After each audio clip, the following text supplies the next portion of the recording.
balance primario. El balance primario es este de aquí, el que estoy indicando. Este es el balance primario. No hay otra forma de tener balance primario. Pero ellos nos dicen balance primario no petrolero. En otras palabras, ¿qué es lo que ellos nos están indicando? Nos está indicando que del ingreso permanente tenemos que borrar las transferencias de Petroecuador y añadir al gasto las transferencias para el subsidio de los combustibles. Si tú quitas de aquí 3.000 millones y añades aquí 3.000 millones, ¿cuánto te queda, pues? Es decir, con este concepto de ahí, el déficit aparece como una cosa enorme, como una cosa monstruo. Pero esto no existe. No hay, no es legal, no es la forma por la cual se contabiliza. Si el ministro de Economía presenta el balance primario no petrolero, la Asamblea lo elimina del presupuesto. ¿Por qué? Porque tiene que estar construido de esta manera. No existe esta noción de déficit primario no petrolero. Vamos aquí, la siguiente.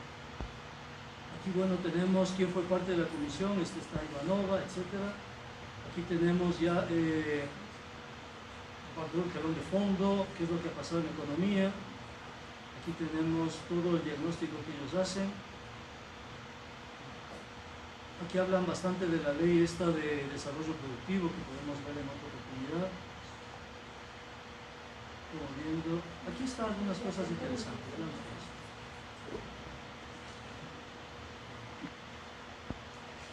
Dice aquí, ¿qué dice aquí? Dice optimización de los subsidios a los combustibles.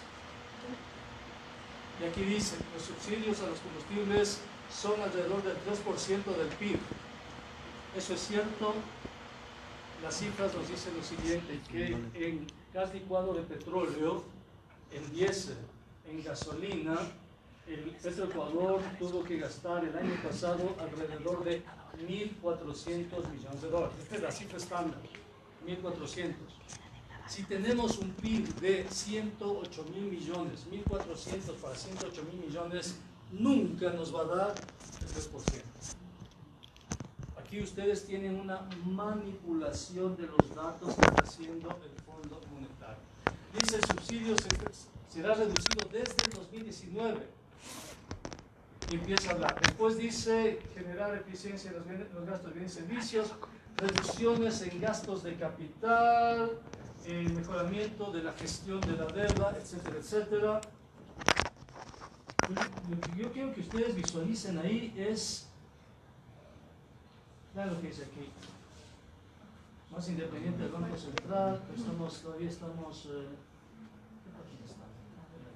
Vamos acá, vamos a la 14. ¿Por qué no se va a la 14?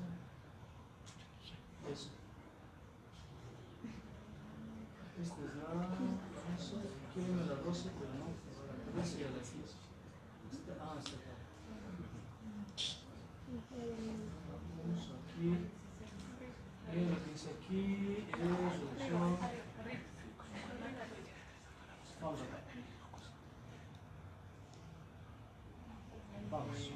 Aquí está, dice las políticas del gobierno. Las autoridades intentarán, dice, llevar a cabo un relevamiento fiscal a través de medidas de gasto y de ingresos, dice aquí. Y aquí dice, adoptando una reforma fiscal comprensiva, dice aquí. Y vean lo que dice, ¿no? Las autoridades intentarán desarrollar una reforma fiscal en la primera mitad del 2019 con cambios legislativos hacia noviembre e implementados para 2020-2021. ¿En qué mes estamos? Noviembre. ¿En qué fecha envió el gobierno la ley? 18 de octubre, para que sea aprobada con el mes, para 18 de noviembre. Está.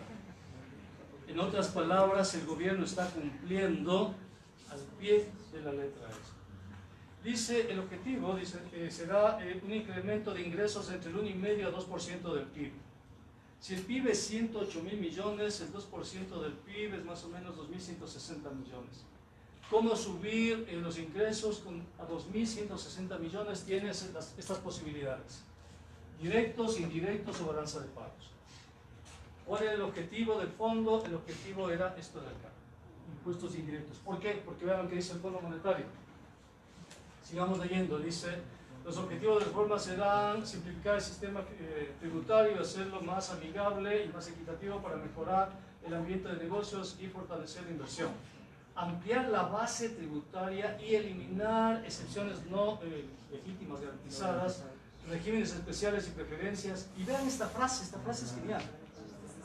Dice: rebalancear el sistema desde una tributación directa hacia indirecta. ¿Qué significa eso? Significa cambiar el énfasis de aquí, ir de los impuestos directos hacia los impuestos indirectos. Es decir, descargar el costo y el peso de esos 2.000 millones de dólares acá, en el IVA, en los consumidores. Exonerarles, si ustedes quieren, a los grupos de poder, a los grandes grupos financieros, y trasladar el peso de la deuda acá, el peso del financiamiento de este 1 al 2%. Esto estaba listo para ser enviado a la Asamblea. Tenían el proyecto listo, porque tenían que cumplir lo que dice aquí, hacia noviembre. ¿Qué fue lo que pasó?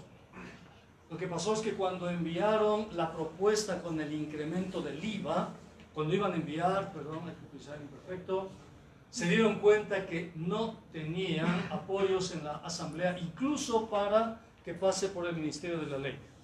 ¿Por qué? Porque básicamente ahí Nebot y Lasso estaban construyendo su camino a la presidencia y no querían comprometer, si ustedes quieren, ese camino a la presidencia con ruido político, asumiendo la responsabilidad de incrementar el IVA.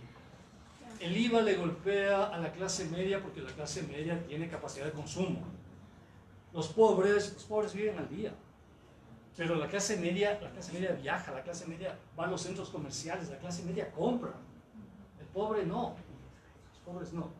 ¿Qué hace Moreno? Para no golpear a la clase media, improvisa una medida sustitutiva que le iba a dar más o menos 1,5% del PIB, es alrededor de unos 1.200 millones de dólares, que es la eliminación del subsidio al diésel y el subsidio a la gasolina extra. Pero improvisa, ese día, Lenín Moreno improvisa, y como el precio de la gasolina depende de decretos, no depende de acuerdos con la Asamblea, decide, para cumplir esto de aquí, decide eliminar los subsidios a los combustibles. ¿Qué podemos concluir? O sea, establecer una primera conclusión: que la política que adoptó Lenín Moreno no tiene nada que ver con la política fiscal. ¿Por qué no tiene que ver? Porque nosotros estamos en octubre. ¿Y qué tiene que ver octubre? Que en octubre tú presentas la proforma para el siguiente año. Como en octubre tú presentas la proforma para el siguiente año, en octubre tú ya has cubierto tu posición de déficit fiscal de ese año. Es decir, no puedes tener déficit fiscal de 5.000 millones para noviembre y diciembre. No puedes. Porque ya has cubierto y tienes de una u otra manera una cobertura de gastos. Entonces, lo que Lenín Moreno estaba haciendo es cumpliendo con estas directrices establecidas en la Carta de Intención. Hay algunas cosas más adelante que las vamos a ver. No, o sea, las medidas de Lenin no tienen nada que ver con una visión estructural de la economía, no tienen nada que ver con el hecho de que él esté pensando en un cambio en absoluto. Era cumplir con el Fondo Monetario Internacional. Punto. Punto final. Ahora bien, el gobierno, cuando presentó esta proforma, la presentó en octubre del año 2018. Presentó esta proforma de acá. ¿Y qué dijo el gobierno? Dijo: voy a presentar esta proforma con los siguientes supuestos. El precio del petróleo, el precio del barril de petróleo, voy a ponerlo, dijo el gobierno, en 50,05 USD para esta proforma. Y con ese precio presentó una proforma con un déficit de 3.600 millones. con 50. ¿Qué es lo que pasó? Que a lo largo del año 2019 el precio del petróleo se vendió a un promedio de $57,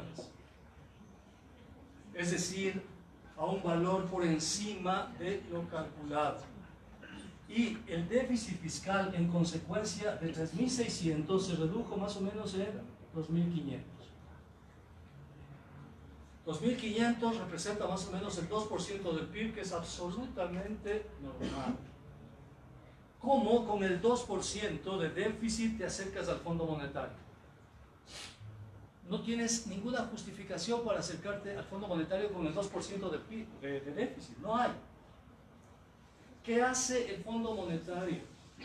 El Fondo Monetario, para justificar la presencia y la firma de esta carta de intención, se inventa el déficit fiscal primario no petrolero, donde quita los ingresos de Petroecuador, aumenta los ingresos de subsidio a los combustibles, infla esto y de 2.500 lo infla a 8.000 millones. Con eso entraron a negociar con el Fondo Monetario para cubrir el déficit y le engañaron a toda la gente en todos los medios de comunicación, indicando que había problemas de déficit fiscal y que la situación era insostenible. Pero eso es falso. ¿Por qué? Porque efectivamente el país no vivió un choque externo. El precio del petróleo no se cayó, el precio del petróleo más bien subió. La recaudación subió. Entonces, ¿por qué acudieron al Fondo Monetario? Si no había ninguna necesidad de acudir al Fondo Monetario. No tenían, de verdad, a nivel de macroeconomía, ninguna necesidad que le den 300 millones cada 3 meses. Cuando tienes necesidad de más de 2.000 cada mes, no tenías ninguna necesidad de eso. ¿Por qué lo hicieron? Lo hicieron porque necesitan capital político. ¿Para qué? Necesitan capital político para reducir salarios y para privatizar la obra pública. Recuerden ustedes que uno de los operadores del gobierno era el señor Cuesta, que cuando estuvo en el gobierno todos los días traía inversionistas y él regalaba toda la infraestructura del país. Todos los días. Recuerden las noticias que había. Pero claro, tú no puedes privatizar y no puedes reducir los salarios o bajar los salarios sin un capital político, sin una cobertura política, sin un programa político. En consecuencia, la carta de intención se convierte en un programa político. En un programa político que es directamente relacionado básicamente con las cámaras empresariales. Son las cámaras empresariales las que se apalancan en este instrumento, se montan sobre esto, se apalancan sobre esto para lograr el capital político que no tiene el gobierno de Lenín Moreno, no lo tiene. Por eso es que cuando él emite esta medida de no enviar la propuesta a la Asamblea que incremente el IVA, sino firmar el decreto que elimine el subsidio a los combustibles, ahí se dan cuenta que no tienen capital político. Ahí se dan cuenta. Ahí finalmente dicen no. Pero tratan de sostener la medida al máximo posible. Y lo primero que hacen es decirle a la gente, miren, si no subimos los combustibles, tenemos déficit fiscal. Mentira. En octubre ya no tienes problemas de déficit fiscal. Es imposible. 1, 2. Después dicen, si no subimos, cae la dolarización. ¿Qué tiene que ver eso con la dolarización? ¿Cuál es el tamaño de la dolarización? La dolarización tiene dos componentes, ¿no? El componente de la oferta monetaria, la oferta que es más o menos 30.000 millones de dólares, que es M1, y la liquidez total, que es más o menos 55.000 millones de dólares. ¿Cuánto nos iba a dar el subsidio? El subsidio nos iba a dar 1.200, 1.100 más o menos. 1.100. En un año, esto es al mes. 1.100 dividido para 1.000 dividido para 12 te da alrededor de unos 90 millones, 90 millones al mes. Es decir, no había ninguna relación. Después te dicen, necesitamos pagar nómina. Pero eso es prohibido por la ley, pues. ¿Por qué? Porque la nómina se paga con ingreso permanente. No se paga con ingreso no permanente. Con ese discurso fueron a impresionarle al movimiento social y al movimiento indígena. Pero con el movimiento indígena hicimos un taller como este. Un taller como este, donde estaban con papel y lápiz y preguntaban y trabajábamos y veíamos los datos, y es gente muy pilas, y además la mayoría son millennials, y los millennials son pero para una red social, para bajarse información de la red son número uno. Y claro, el movimiento indígena estaba absolutamente claro de esto de acá. Con ellos analizamos en las comunidades, en las provincias, esto de acá. En seminarios de un día, 2 días, 3 días y en todo el país analizamos. Ellos sabían eso. Es decir, cuando nosotros fuimos a la mesa de negociación, el movimiento indígena estaba súper bien preparado. Y eso no se esperaba. No se esperaba.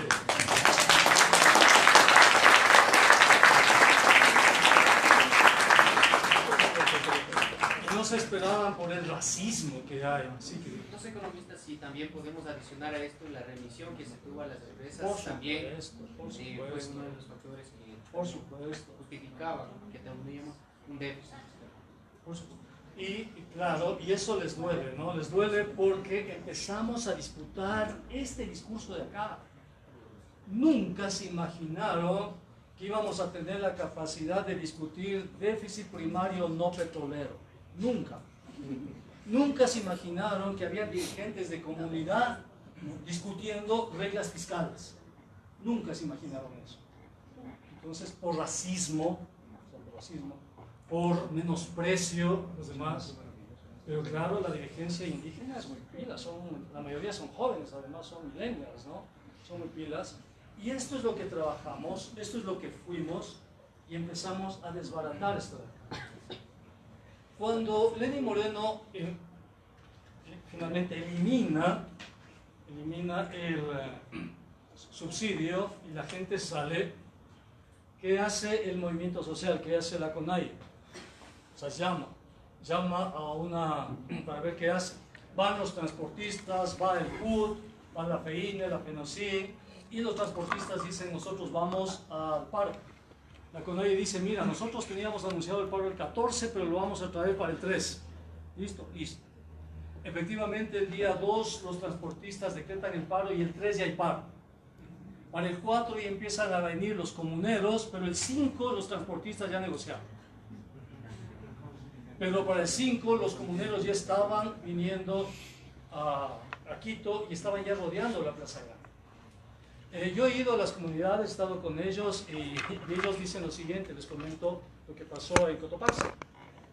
Dice el compañero, cuando evaluamos el proceso, dice lo siguiente, dice, les dijimos a los compañeros, salimos en la marcha tal día, llegamos a tal día, todo súper bien organizado además, ¿no? Porque tiene un nivel organizativo muy potente ellos, ¿no? Pero claro, ellos no contaban que 70% de comuneros que venían eran jóvenes que habían escuchado de sus padres y abuelos el levantamiento del 90. Entonces ellos también querían su propio levantamiento, pues. Entonces cuando llegaron a Quito, la disposición era que descansen en el arbolito y en la Casa de la Cultura para recibir instrucciones y ver qué se hace. Llegaron a Quito y a la media hora estaban ya rodeando la plaza de gobierno. Porque claro, sus padres y abuelos les habían comentado que así habían logrado sacar presidentes, ¿no? Y no había poder humano sacarles de ahí.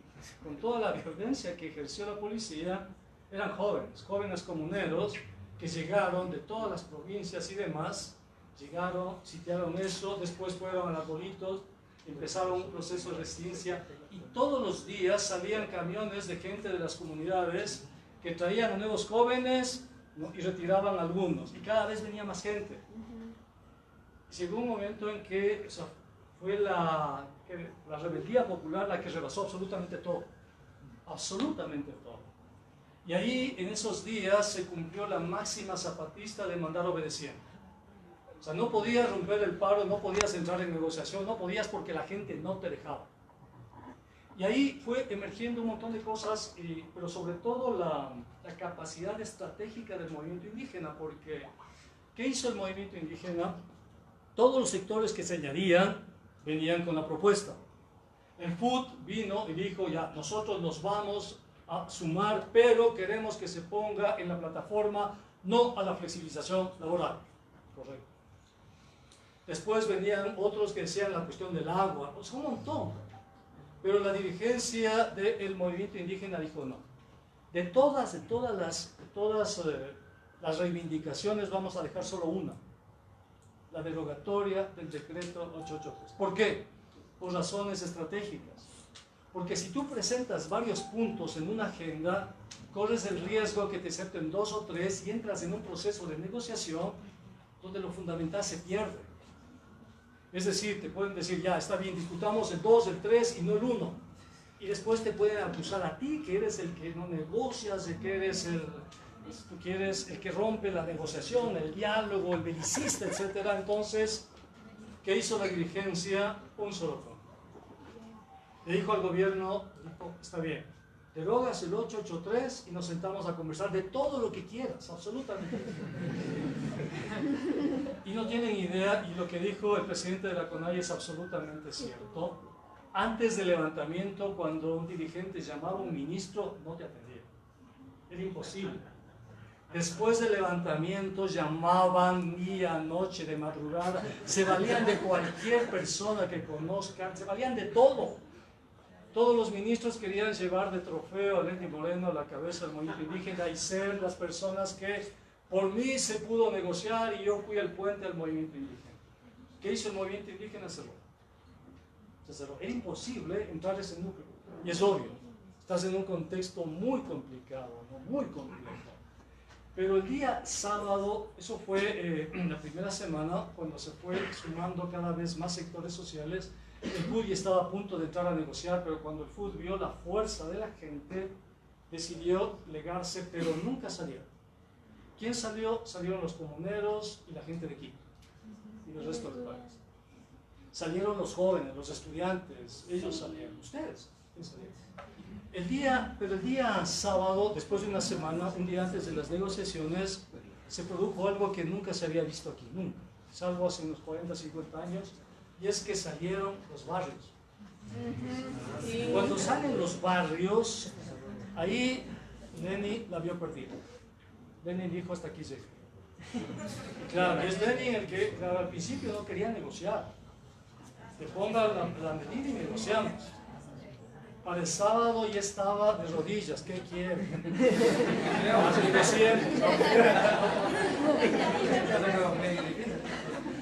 Y consta que estábamos en toque de queda, pero salieron los barrios en un hecho pocas veces visto aquí. Se reúne la dirigencia y dice, si nosotros sostenemos el lunes, Moreno se cae. No llegaba el lunes. Pero si Moreno se cae, tenemos un vector que atraviesa eso y que cambia totalmente, y es la presencia del expresidente Correa. ¿Por qué? Porque el expresidente no había puesto en la agenda la derogatoria del 883. Él había puesto en la agenda la salida de Moreno. Por traidor y por todo lo que ustedes quieran, ¿no? Nosotros habíamos puesto en la agenda el 883. Entonces, si el lunes Moreno caía, eso significaba que todo el proceso que hicimos se lo llevaba correcto. ¿Por qué? Porque era el punto de la agenda de él. Él había puesto ese periodo, ¿no? Entonces, y les comento aquí, no sé, pero sí fue una decisión muy difícil, una decisión muy compleja, con todo el costo, con toda la historia detrás, de sobre todo ser leal y fiel con el pueblo, ser con la gente, no dejar que un proceso tan enorme, tan fuerte, tan bonito además, sea utilizado en términos políticos, en términos electorales por nadie. Esto no es propiedad de nadie, esto es propiedad del pueblo, de la gente que arriesgó la vida. Es ahí cuando el día domingo se decidió negociar. Y lo primero que quisieron hacer es llevarnos a negociar en esa universidad que hay San Joaquín. En la Porque decían que ahí puede aterrizar el helicóptero y ahí tienen condiciones. Pero ahí están los militares. Nosotros dijimos la Universidad Central, pero no quisieron.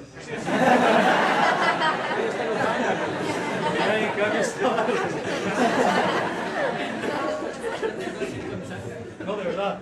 Dijimos ahí, aterriza en el estadio y... Nos tienen miedo. Y en esa negociación, claro, aparecen los curas y dicen San Patricio. Y fuimos a San Patricio. Y ahí pasó una cosa interesante, porque cuando llegamos, nosotros nos imaginamos que teníamos que negociar con el gobierno, es decir, el presidente y su gabinete. Pero no. Estaba el Estado. No estaba el gabinete. Estaba el presidente, pero estaba el presidente de la Asamblea, estaba el presidente de la Función de Control Social, estaba la presidenta del CNE, estaba la fiscal general, estaba el contralor, estaban todos ellos.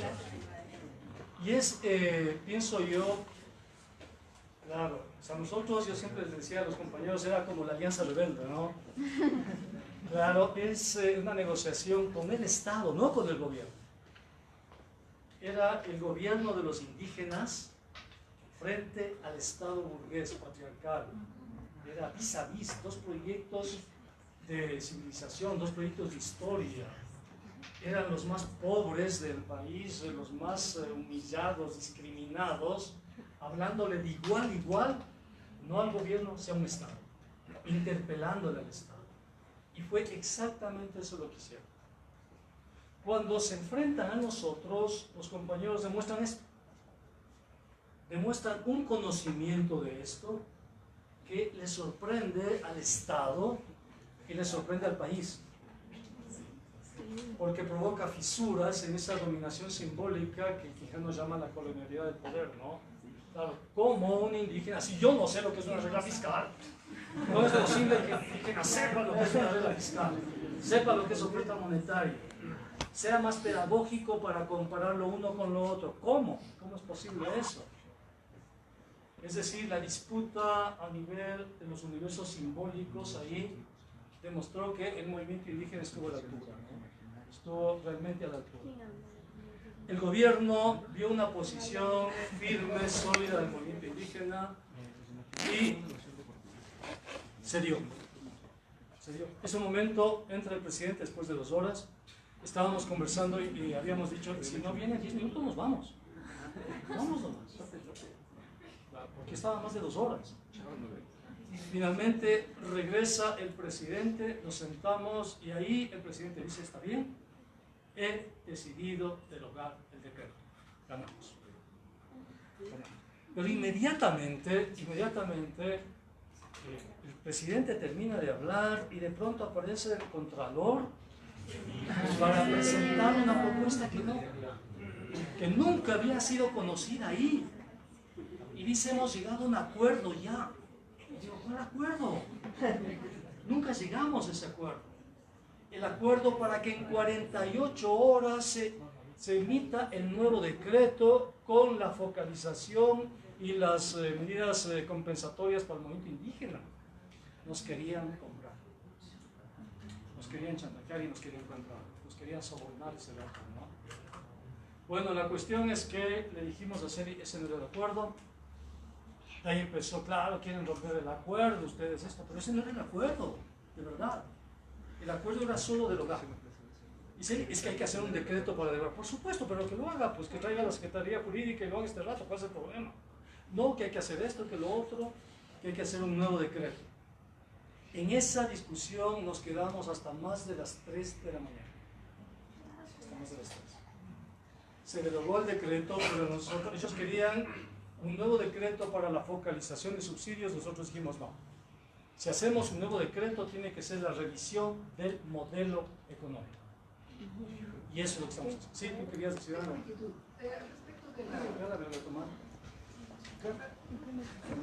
Sí, te escucho. ¿De qué? Al respecto de los subsidios, vi que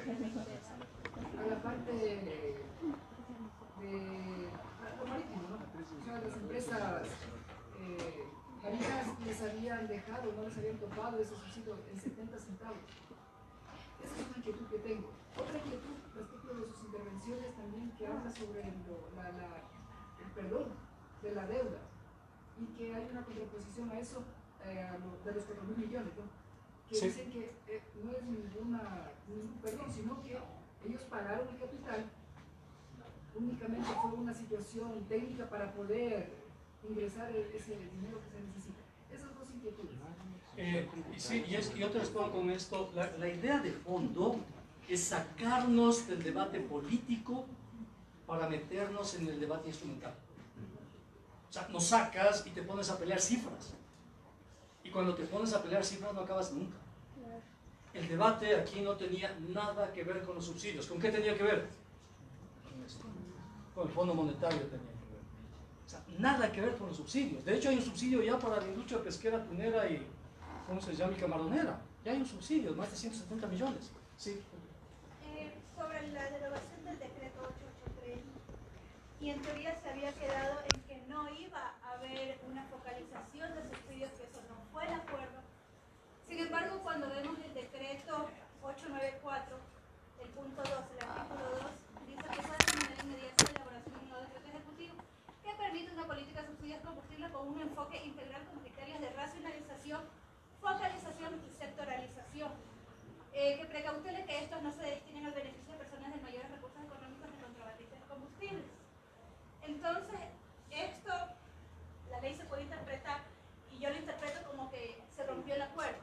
Primero. Sí, porque nunca establecimos esa redacción. Exacto, Nunca. exacto. Era la revisión integral de subsidios dentro del modelo económico. Exacto. Pero cuando emiten el decreto nos presentan subsidios, focalización, exactamente lo que... ¿Y cómo queda esto? ¿Cómo vamos a quedar con esto? ¿Vamos a quedarnos de manos cruzadas? ¿Vamos Por a supuesto aplaudir? que no. Exactamente que no. Por supuesto O sea, que esto no. es una burla infame hacia nosotros. Sí, pero ellos saben que el problema no es de números. El problema tampoco es de leyes. El problema es de relaciones de poder. Y ahora nosotros tenemos una fuerza y un poder, y eso tiene miedo. Sí, tú quieres decir algo. Sí, Leónidas Issa mencionaba que en una entrevista que sí estaban haciendo esta focalización. Entonces me entra esa confusión de que dicen que no estaban de acuerdo con eso, pero en una entrevista que realizan, él menciona que están haciendo esa focalización y que Sí, al pero menos ¿a qué él dice que focalización sí. se refería el compañero Leonidas Issa? A la focalización de los incentivos que les dieron a las grandes empresas, a los 4.000 millones. Cuando él habló de focalización decía, sí, vamos a ver cómo focalizaron las ayudas a estas empresas. Pero claro, te descontextualizan, mienten, manipulan. Pero cuando nosotros hablamos de focalización, tiene que ver cómo la riqueza va a los grandes grupos económicos. Eso es lo que digo. Sí, tú quieres decir. Sí, yo tengo una pregunta y tiene que ver con lo que mencionabas de la inconstitucionalidad de los acuerdos. Sé que ya hubo, por parte de la Corte Constitucional, se dio trámite, o se aceptaron una demanda precisamente por esto, por la inconstitucionalidad de los acuerdos con el FMI. Es un colectivo, me parece que, si no es Acción Jurídica Popular, yo creo que es otro colectivo. Exacto, ya ve. Y la cuestión es, con lo que hemos aprendido ahorita, estamos entendiendo que es completamente inconstitucional. ¿Cuál es la esperanza de que esa demanda se procese y cuál sería como que el proceso a seguir desde la ciudadanía en general para exigir que se deroguen, o si es posible derogar estos acuerdos a través de precisamente el argumento de la inconstitucionalidad, que como ya usted ha demostrado empíricamente con datos, es completamente inconstitucional? O sea, la demanda debería proceder y el Estado ecuatoriano debería ser juzgado por firmar estos acuerdos, según lo que he entendido en este taller. Sí, efectivamente, yo presenté el 4 de julio un documento de como 150 páginas. Si quieren les puedo dar a ustedes, les doy a uno de ustedes para que lo distribuya. Lo grabamos aquí en Flash. La demanda de inconstitucionalidad, porque hay un montón de cosas que son inconstitucionales, ¿no? Pero bueno, hasta el día de hoy estamos 6 de noviembre, la Corte Constitucional ni siquiera admitió a trámite. Hasta el día de hoy. Lo que dio trámite es un colectivo que, para que sea conocida la carta de intención, nada más. Pero al nuestro, la inconstitucionalidad, no. Por eso, con el presidente de la CONAIE presentamos una acción de incumplimiento y presentamos una figura que se llama queja para la destitución de los jueces constitucionales. Porque si ellos hubiesen fallado hace unos 2 o 3 meses, se habrían evitado las muertes. Se habría evitado las muertes. Sí. Sí, yo tenía una duda respecto a la Trole 4, y es que hay un punto que al parecer como que alarma mucho a los economistas heterodoxos, pero no logro entender muy bien qué implicaciones tendría como en la vida de los sectores medios y populares, y es la autonomía del Banco Central. Entonces quería saber cómo eso terminaría afectando o no, digamos, nuestras condiciones materiales de vida. Aquí está.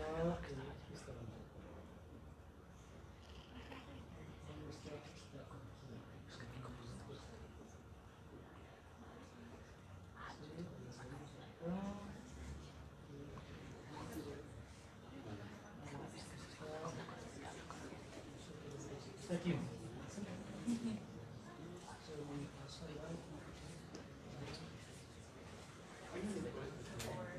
Es Stronger and More Independent Central Bank. Está aquí. A ver, permítanme explicarles eso. Voy a hacer un poquito chiquitito de matemáticas, ¿ya?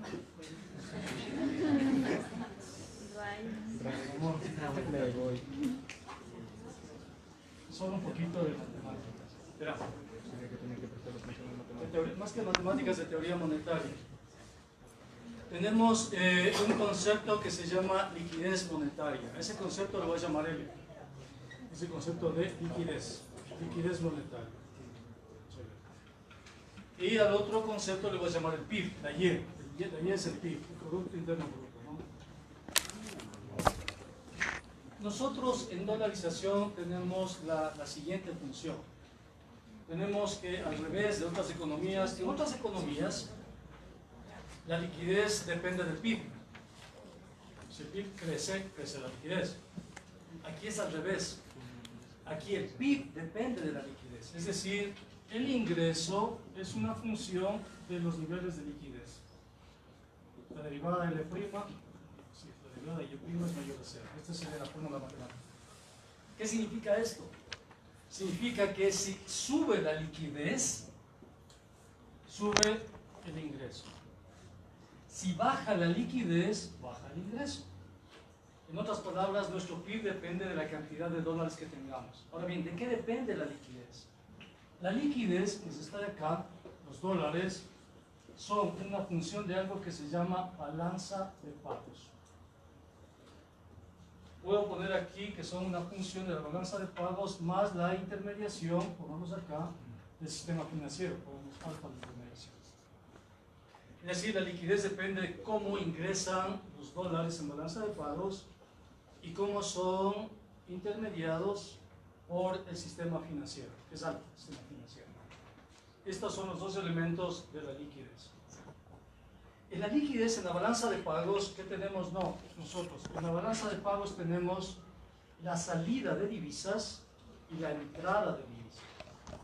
Vamos a poner SD, ED es la entrada de divisas y SD, salida de divisas. ¿Cómo se sostiene la dolarización en el largo plazo? Largo plazo significa T más N en el tiempo, ¿no? Cuando la entrada de divisas es mayor que la salida de divisas. Ahí se sostiene la dolarización. ¿Cómo entran las divisas? Entran vía exportaciones, vía remesas de migrantes, vía crédito y vía inversión. Así entran, ¿no? ¿Cómo salen? Vía importaciones, vía pagos de deuda, vía fuga de capitales, vía renta, pago de rentas y demás. ¿Sí? La salida de divisas de aquí, en este caso a Venezuela, ¿será tan equiparable? No, es pequeñísima, es pequeñísima. No llega a los 200, 300 millones. Y la dolarización tiene un tamaño de 50.000 millones. Ahora bien, el flujo se mide en términos matemáticos de derivadas, si ustedes quieren. Es decir, si sacamos la derivada de aquí por aquí, de esto con respecto a esto, pongo una cosa así, la derivada de ED sobre T tiene que ser mayor a la derivada de SD sobre T. Ahora bien, Lo que hace que la derivada, es decir, el flujo sea mayor, es que aquí hay algo que comprime la salida de divisas, algo que le engancha, algo que hace que esto no se desarrolle tan rápidamente. ¿Qué es lo que hace que esto, si ustedes quieren, lo pongo entre paréntesis, se estanque? Es un impuesto a la salida de divisas, que es el ISD. El ISD le frena a la salida de divisas. Y dos, aquí hay otro elemento al sistema financiero, también le frena al sistema financiero, que se llama coeficiente de liquidez doméstica. Es decir, los bancos están obligados a guardar, se llama liquidez interna, el coeficiente de liquidez doméstica. Con estas dos cosas, tú logras mantener los flujos positivos.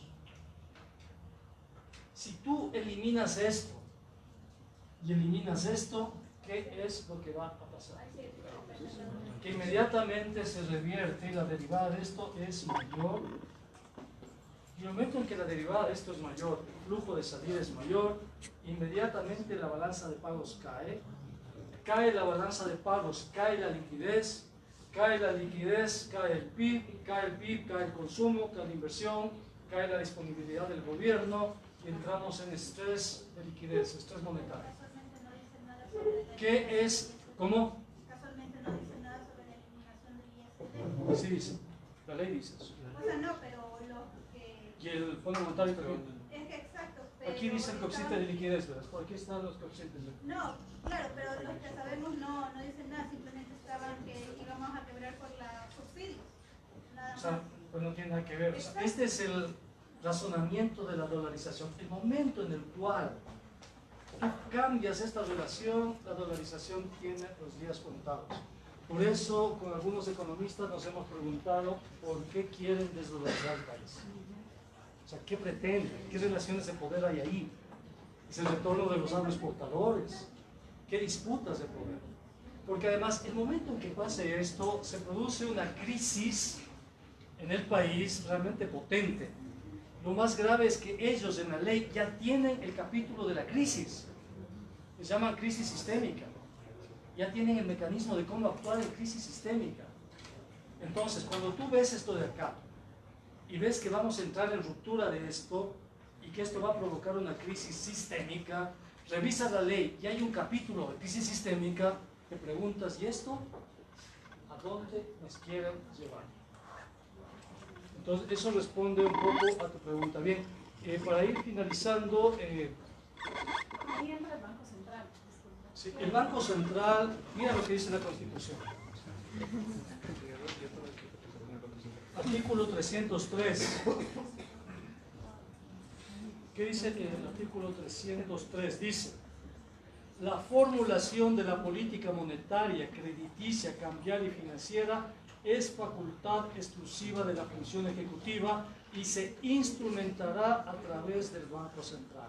En otras palabras, el Banco Central no puede ser independiente. O sea, no puede. Eso dice la Constitución.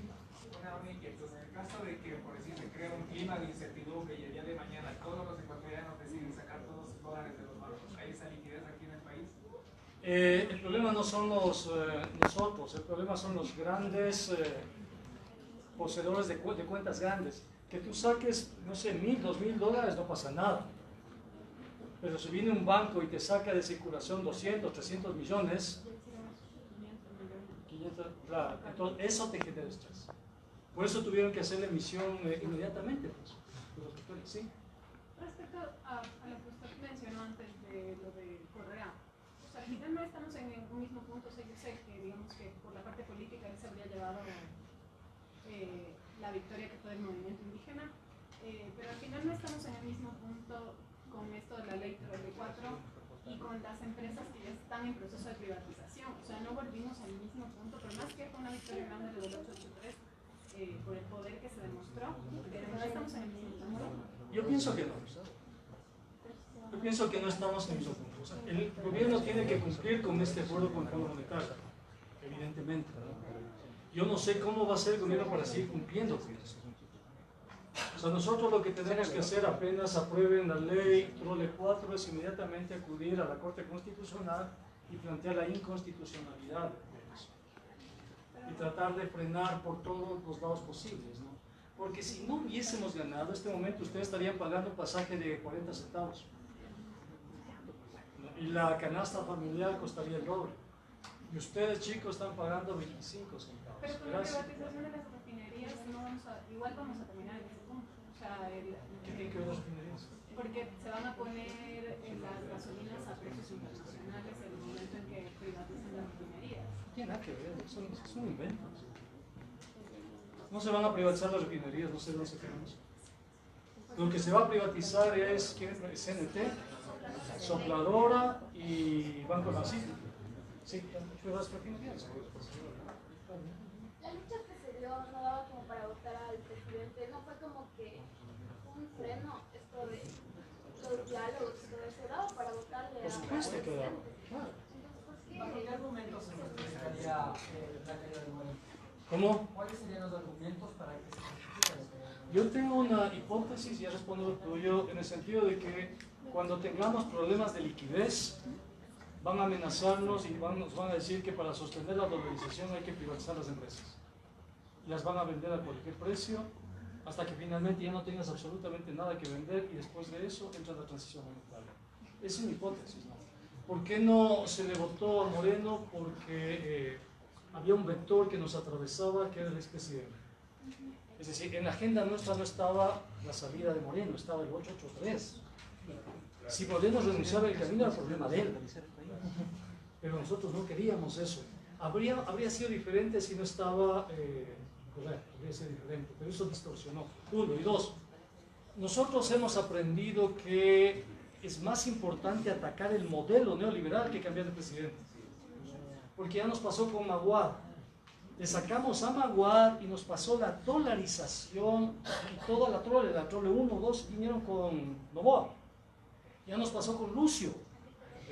Le sacamos a Lucio y vino la propuesta neoliberal. Nos pasó con Abdalá. Entonces, tú le sacas a Moreno y viene el vicepresidente y demás, y esto sigue. ¿Y con qué fuerza política, después de sacar a Moreno, derribas esto? Entonces, para nosotros es más estratégico golpearle al Fondo Monetario que a Moreno. En definitiva, Moreno es apenas una ficha del Fondo Monetario. Y una pregunta, ¿cuáles serían las consecuencias de una desdolarización en el país? O sea, ¿qué Dramáticas, graves, terribles. ¿Qué tendríamos que volver al sucre? ¿Inventarnos una nueva moneda? Claro, ¿El sucre soberano? No sé. O sea, ¿qué pasaría? ¿Qué implica desdolarizar un país?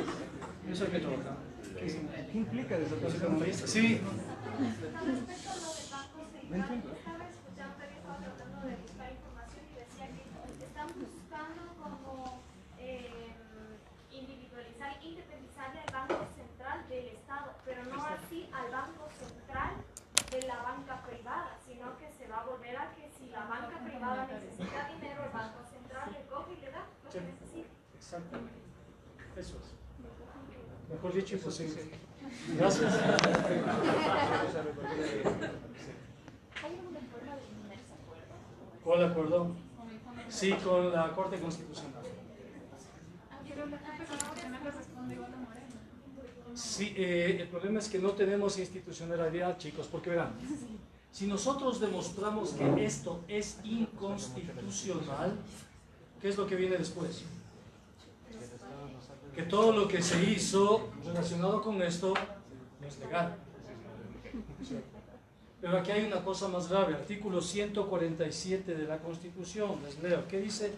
147 dice, son atribuciones y deberes del presidente de la República, primero, cumplir y hacer cumplir la Constitución.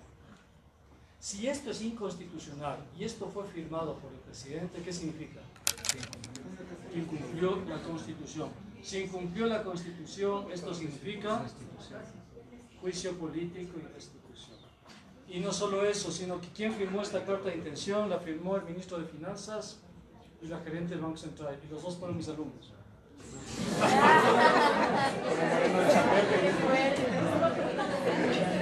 Y eso significa juicio penal. Pero no solo eso, porque si el Fondo Monetario incumple esto, podemos preguntarle a la Corte Constitucional si los convenios de Viena, que garantizan los tratados internacionales, permiten que un tratado internacional violente la Constitución de un país. Si la Corte de Viena nos dice, no señores, los tratados internacionales respetan la Constitución, esto significa que el Fondo Monetario irrespetó la Constitución. En consecuencia, la siguiente demanda es contra el Fondo Monetario. Y no solo eso, sino que tendremos que poner la demanda contra el Fondo Monetario y una demanda penal en contra del equipo del Fondo Monetario, con orden de captura a nivel internacional. Sería la primera vez que un país le persigue judicialmente al Fondo Monetario.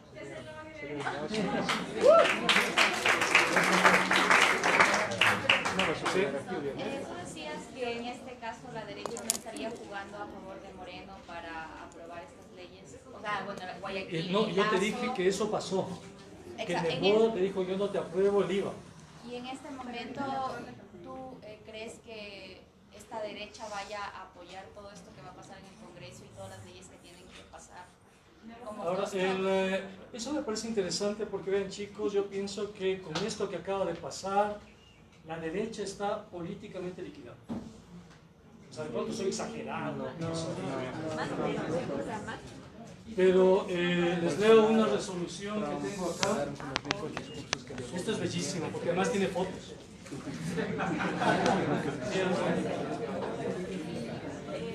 Esto es súper chévere. Tiene un verso en el Esto que es súper dice, no hay chévere. mayor Ya les voy a leer la resolución que tiene que dice creer acá. al mundo que no existe. Leo la, a Si ver. no crees que la derecha está liquidada, dejas de dar la broma.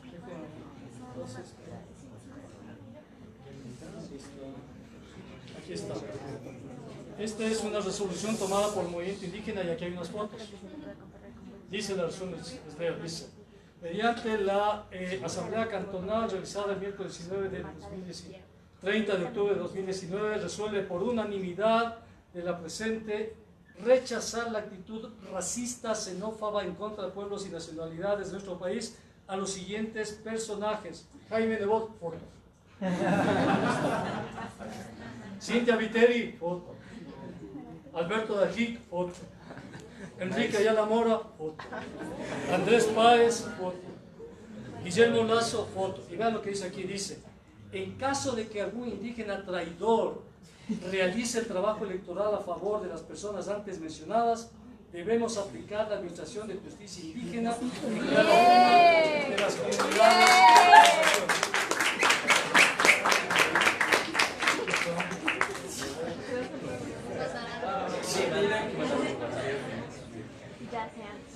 En otras palabras, yo no le veo al señor Nebot entrando a Guaranda, peor aún a la Amazonía. Puede ver. ¿Qué va a pasar ahí? Sí. Yo tengo una pregunta igual respecto a la Trole 4 y tiene que ver con que, digamos, en algún lugar yo estaba intentando leer como en la ley, se eliminaba digamos, el porcentaje o se liberaba, no sé bien el término económico, el porcentaje que los bancos deben tener. Porque está aquí, coeficiente de liquidez doméstica. Ajá, entonces, digamos, eso es inconstitucional, entiendo yo. ¿Cómo Sí. la Asamblea pretende aprobar y cómo a través del Ministerio de la Ley? Chicos, yo hice un estudio de esa ley, artículo por artículo, que está en mi blog. Entonces, si ustedes quieren, entren al blog y lo pueden utilizar, lo pueden ampliar, sobre todo los que siguen Derecho y Economía. El blog es pablo-blogspot.com. Entonces, ahí ustedes van a encontrar el análisis de esta ley, entre ellos eso de ahí, indicado artículo por artículo. Son 404 artículos, yo me centré en los más importantes, las reglas y demás, pero claro, es un trabajo de largo eso, ¿no? ¿Sí?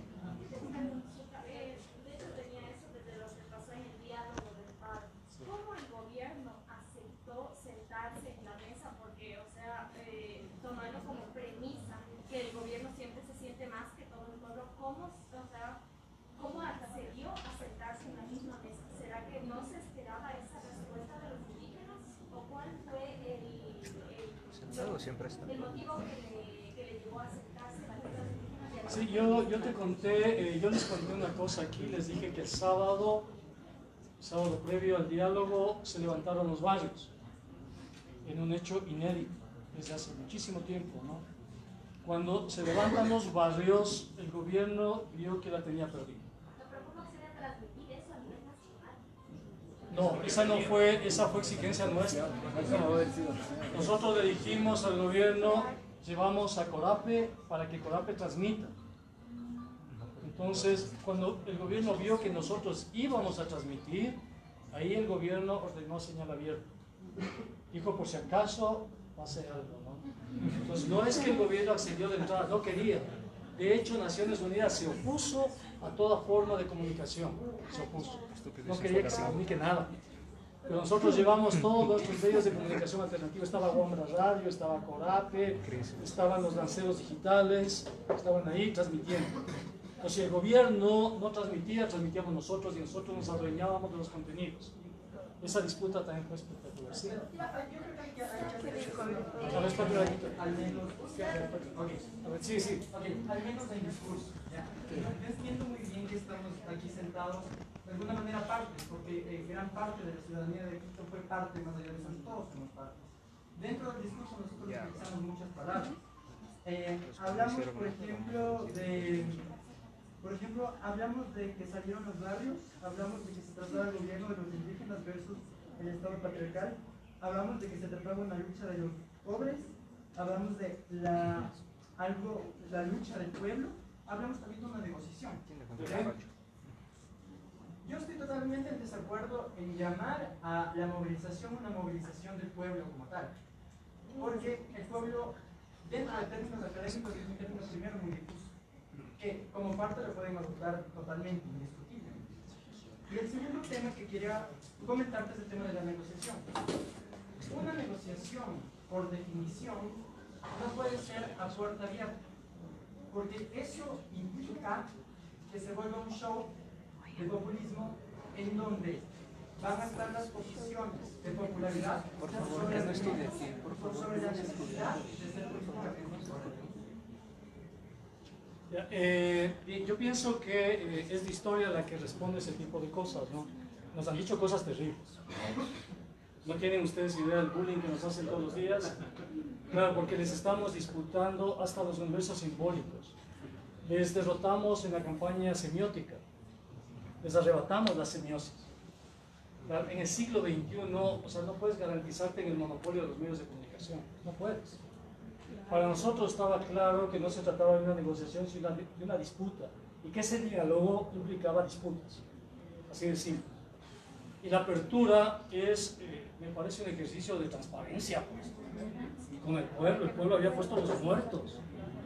Porque no podías después estar sujeto a que te digan, ¿qué fuiste a transar? ¿Por qué nos hiciste eso?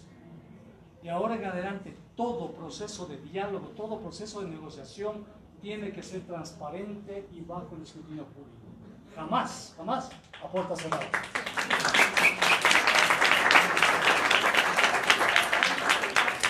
Yo quería preguntarte, tú que estuviste ahí en las negociaciones, ¿cómo lees la posición de la ONU y de la conferencia episcopal, que se supone que los pusieron como las garantías del diálogo? ¿Cómo lo ves? Inclinó la balanza en favor del gobierno, todo. A mí no me dejaron hablar.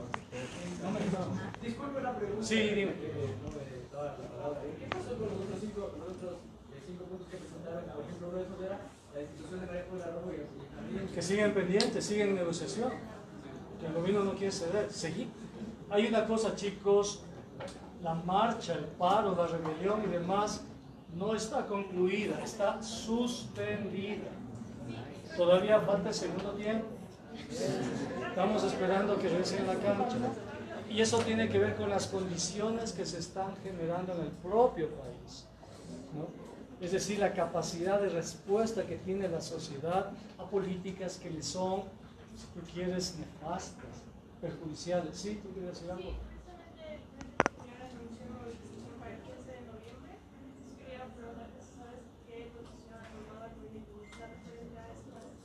Siempre apoyar, por supuesto, ¿no? Siempre apoyar. ¿Y han pensado el problema de la ciudad de Quito? ¿Cómo? ¿Han pensado el problema de la ciudad de Quito? ¿Cuál es el problema de la ciudad de Quito? En tanto a las movilizaciones, cuando llegaron el movimiento indígena el 8 de octubre, la gente que salió a todos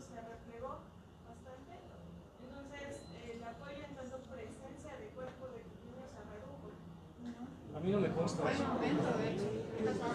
¿En qué pasa este escenario autoritario en el país actualmente con las declaraciones del ministro de Defensa de que quiere identificar y neutralizar a los grupos insurgentes? Y con esta fascistización de la sociedad que parece que vemos como algo, una tendencia global. Sí, es preocupante. Y eso creo que hay que responder con democracia, con diálogo, con transparencia y siempre en un contexto donde permitamos crear condiciones de diálogo. Y democracia, que es movilización, que es conciencia, siempre. Pero los gobiernos son efímeros, realmente. Van a haber un cambio, van a haber elecciones en un año. Y aquí no sé cuál será el capital político que tendrá el gobierno para afrontar todo el año que viene. Veo pero muy difícil, cuesta arriba. Pero claro, tenemos que acudir a derechos humanos, tenemos que mover todas las instancias internacionales y tenemos que protegernos y cuidarnos como sociedad, porque es real.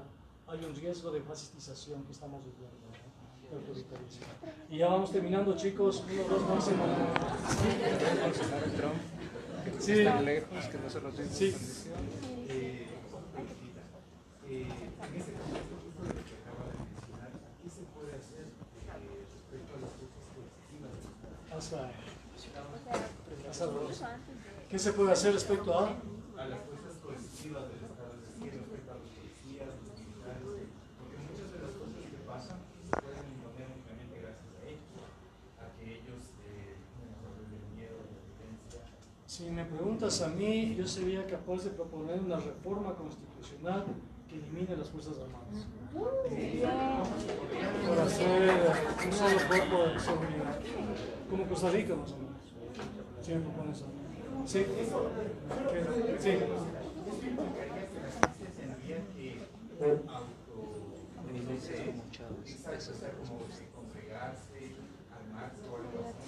No, como Costa Rica, en vez de tener policía y ejército, tener un solo cuerpo de seguridad. Un solo cuerpo. Como Costa Rica, más o menos. ¿Por qué no? No.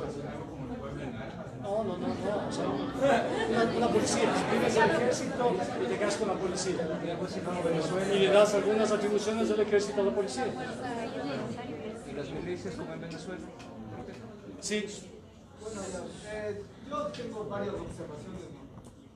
Creo que todo lo que vimos en esa semana y media de huelgas fue muy interesante, porque incluso el mismo hecho de que había comida, incluso hasta se llegó a ver niños repartiendo agua por lo menos en algún lado. O sea, colaboración hubo, algo que como tengo no se ha visto en años.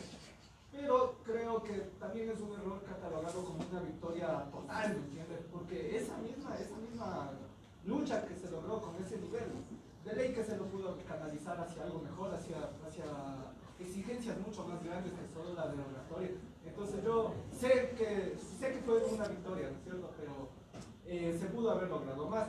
Otra cosa, vemos aquí en lo último que explicó sobre esto, nos damos cuenta fácilmente de cómo los grupos de poder se saltan constituciones, se saltan las leyes. O sea, la ley aplica para ser pobre, eso es obvio, porque si el rico, como podemos ver, ahí está la inconstitucionalidad, tanta cosa, tanto término. Y ellos se van a seguir saltando eso, o sea, ya ha pasado antes y seguirá pasando mientras el status quo establecido continúe. Y bueno, eso. Gracias, querido. Sí, atrás. Bueno, la verdad es que yo quería preguntar frente a lo que tú mencionaste de una movida estratégica, el tema del diálogo. ¿No fue como que muy arriesgado, teniendo en cuenta que el jueves pasado presentaron una propuesta del nuevo modelo económico y que eso ha sido tomado por los medios de comunicación, por el mismo gobierno y deslegitima un poco la acción del movimiento indígena y de los ciudadanos en general? ¿Eso no ayudaría a esta arremetida de pacificar a la gente? Es decir, ¿ustedes creen que ante imposiciones del gobierno la gente va a actuar de la misma forma como el 3 de octubre? ¿Fue muy arriesgado dialogar? Nunca creo yo el proceso de diálogo debe ser soslayado. Nunca. Siempre pienso que todo conflicto social tiene que ser solucionado por diálogo. Ese es mi punto de partida. Y lo otro que me parece interesante es que este momento por fin hemos creado las condiciones para contraponernos a este instrumento. Es decir, tú tienes aquí un instrumento que te define la política económica del país y te marca el ritmo de esa política. Pero resulta que ahora el pueblo ha creado la contraparte a esto. Un programa alternativo a esto de acá.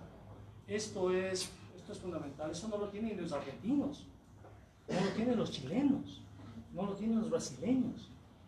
Tenemos los contornos, las líneas gruesas de un modelo económico alternativo. Es decir, si mañana somos gobierno, sabemos qué hacer y sabemos cómo hacerlo. Eso es palabras mayores, no es cualquier cosa, porque hemos logrado instalar en el imaginario algo que la burguesía no quiere ni siquiera que lo pienses, que se llama alternativas. Otro mundo es posible, otra realidad es posible. ¿Qué quiere la burguesía? La burguesía quiere que no hay alternativas. Termino de preguntar, pero, o sea, bajo los argumentos que tengan del movimiento indígena y usted como parte... No, o sea, somos un montón de organizaciones. El hecho de proponer reducir el IVA del 12 al 10% o aumentar el impuesto a la renta en 4% a los 270 grupos económicos más importantes del país, ¿no resulta arriesgado eso? O sea, no sé en qué creen que el gobierno arriesgado, va a acceder pero... a eso. O sea, porque es legítimo y tienen todos los argumentos que quieren, pero... ¿A dónde voy? Verás, lo que yo insisto, chicos, siempre traten de salir de las trampas epistemológicas y simbólicas del poder. Salgan de ahí. ¿En qué sentido, chicos? En el sentido de que traten de visualizar una categoría que me gusta mucho del marxismo, es la categoría de totalidad. La totalidad es una ontología donde se define el ser. Entonces, tú estás frente a un proceso donde se te cierra el espacio de posibles históricos, se te cierra, y tú lo estás abriendo. Lo otro son detalles, pero si logras abrir eso, has logrado bastante, de verdad, has logrado bastante. ¿Por qué crees que están furiosos? ¿Por qué crees que nos están dando pensado una alternativa? Que seamos los portadores de la alternativa. Sí,